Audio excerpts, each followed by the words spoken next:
Përshëndetje, jemi sot në podcastin e radhës të projektit të mbështetur financiarisht nga WAVI, rrjeti i fuqizimit të grave në nivel europian, ose fjalë për fjalë gratë kundër dhunës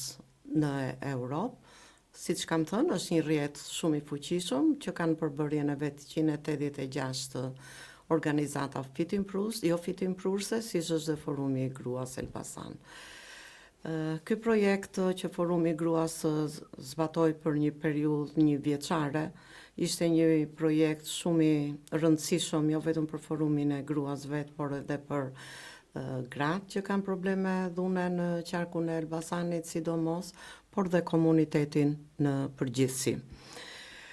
Titulli i projektit që po zbatojmë me mbështetjen e WAVI-t është Askush të mos mbetet pas.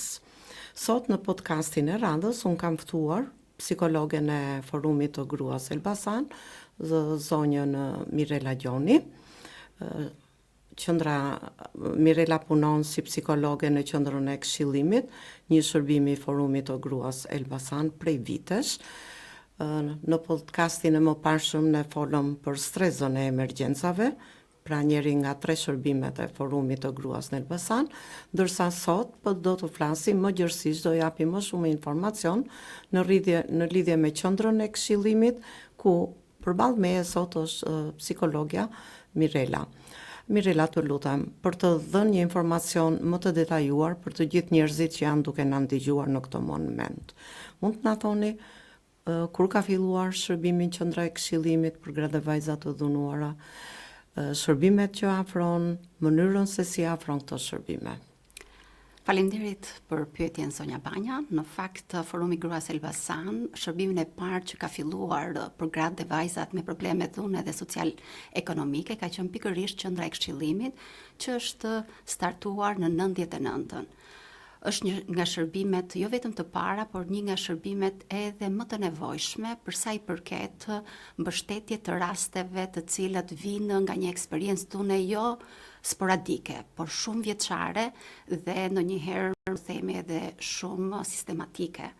Kështu që në këtë këndvështrim, duke qenë që dhuna sjell dhe ka shumë komponent të cilët i dëmton, si në aspektin psikologjik, emocional, social, që individi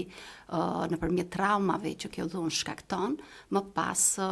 ka sfidat e veta. Prandaj edhe ky shërbim është shërbimi i parë që i ofrohet grave dhe vajzave të dhunuara. Por duke parë ecurinë e këtij shërbimi dhe duke parë nevojat, në disa raste ne kemi ofruar, megjithëse nuk është target grupi jon kryesor, ndihmën tonë edhe për fëmijët të cilët kanë asistuar në momentet e dhunës që gjatë martesës çifti ka pasur, duke pasur dhe ata sfidat dhe traumat e tyre. Qendra e Këshillimit si funksionon? Grua që ka probleme dhune në familje,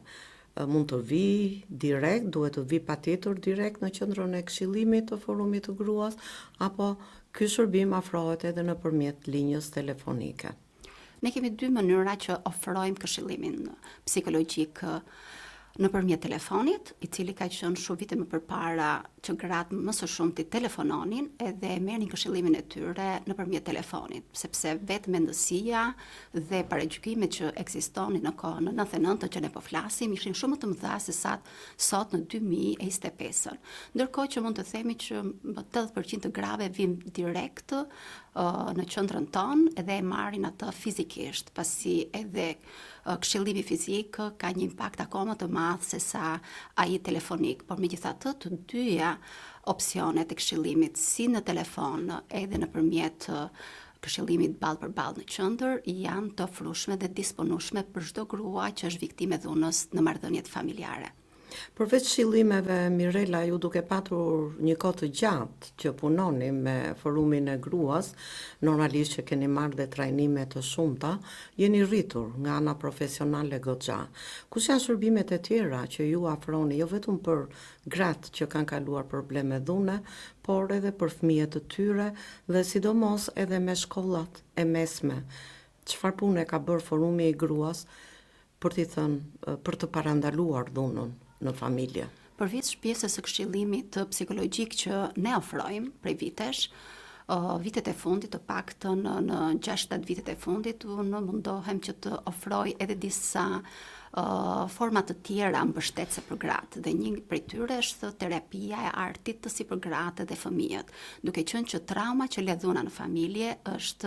janë plagë të cilat të kërkojnë kohën e vetë të shërimit, dhe terapia e artit është një nga forma të cilat e zbut traumën, e copton dhe personi mund ta kaloj këtë eksperiencë të hidhur që ka pasur për t'u kthyer si një person aktiv në shoqëri, duke mos pasur më atë ngecjet apo me fjalë problemet e tjera. Mos harrojmë që dhuna i bën gratë të cilët mos të jenë shumë efektive edhe në punë. Gjithashtu edhe në mëmësinë e tyre apo në marrëdhëniet e tjera. Prandaj është shumë e nevojshme pjesa e ndërhyrjes së këshillimit dhe terapisë së tyre për të trajtuar këto trauma dhe për t'i tejkaluar ato.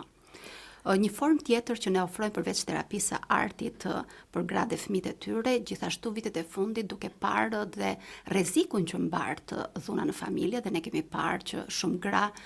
ka ngelur viktima të dhunës në familje. Kemi gratë të cilat çdo vit shtohet numri i tyre i vrasjeve nga bashortët apo partnerët intim. Dhe ne kemi nevojë që të flasim me gratë, i përgatisim ato se si të vetë mbrohen ato në raste kur ato janë në një ambient të dhunshëm, apo mund të jenë edhe në një ambient jo vetëm familjar, mund të jenë edhe në rrugë apo në vende të tjera, se si ato të dinë ta menaxhojnë situatën edhe të mund dalin pa rrezikuar jetën e tyre. Për këtë arsye, unë si psikologe kam nëpërmjet edhe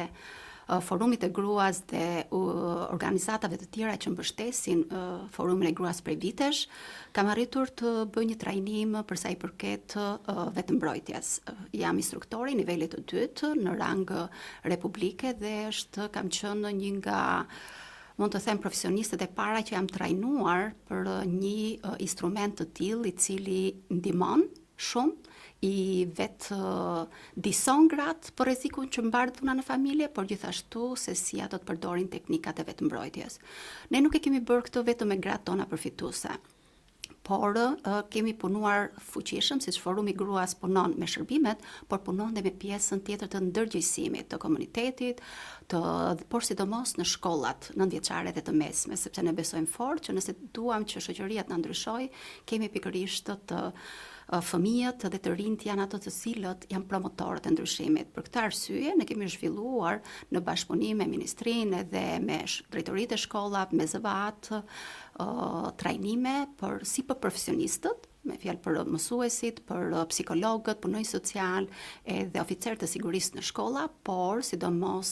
për nxënësit dhe të rinjt për t'i përgatitur ata si të vetëmbrohen në raste sulmi apo sfidash, problemesh që jeta mund na sjellë të gjithëve. Në kuadër të projektit që ne jemi sot në këtë podcast që na mbështet Wavy, një komponent shumë i rëndësishëm është edhe shërbimi që ju po bëni në secilën bashki. Forumi i gruas ka 25 vite që punon për të 7 bashkitë e qarkut të Elbasanit, por jo vetëm. Por në këtë projekt ju nuk në ditë të caktuara të muajit ju shkoni në secilën bashki dhe punoni gjithë ditën aty, duke pritur gratë dhe vajzat që kanë probleme dhunë në familje. Dhe kjo realizohet në sajt të një bashkëpunimi shumë pozitiv që Forumi i Gruas ka me të 7 bashkitë e qarkut të Elbasanit, pasi mund të jemi të vetmet OJF në Shqipëri që punojmë me marrëveshje bashkëpunimi me të gjithë institucionet shtetërore. Sa të vlefshme janë këto? Sa janë numri i rasteve të grave që kërkojnë ndihmën tuaj kur ju shkoni në përbashki? Në fakt, risia që sjell ky projekt Wavy-t është pikërisht shërbimi i lëvizjes. Tashmë ne jemi çdo muaj në çdo bashki, si shërbimi psikologjik dhe ai ligjor,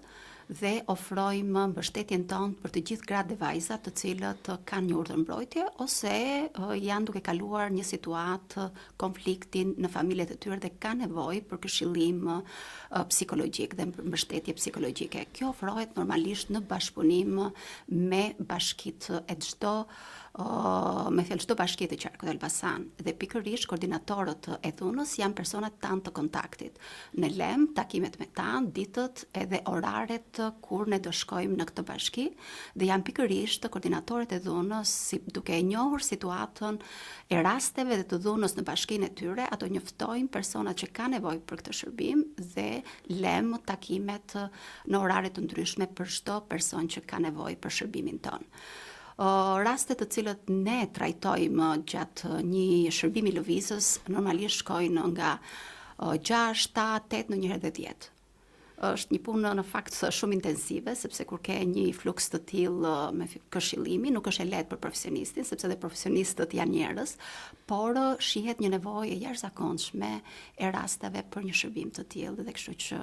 ne mundohemi që ta ofrojmë atë sa më profesionalisht dhe mirë, duke ardhur në ndihmë, sepse janë gratë të cilët kanë vuajtur shumë dhe kanë nevojë për mbështetjen e të gjithëve ne.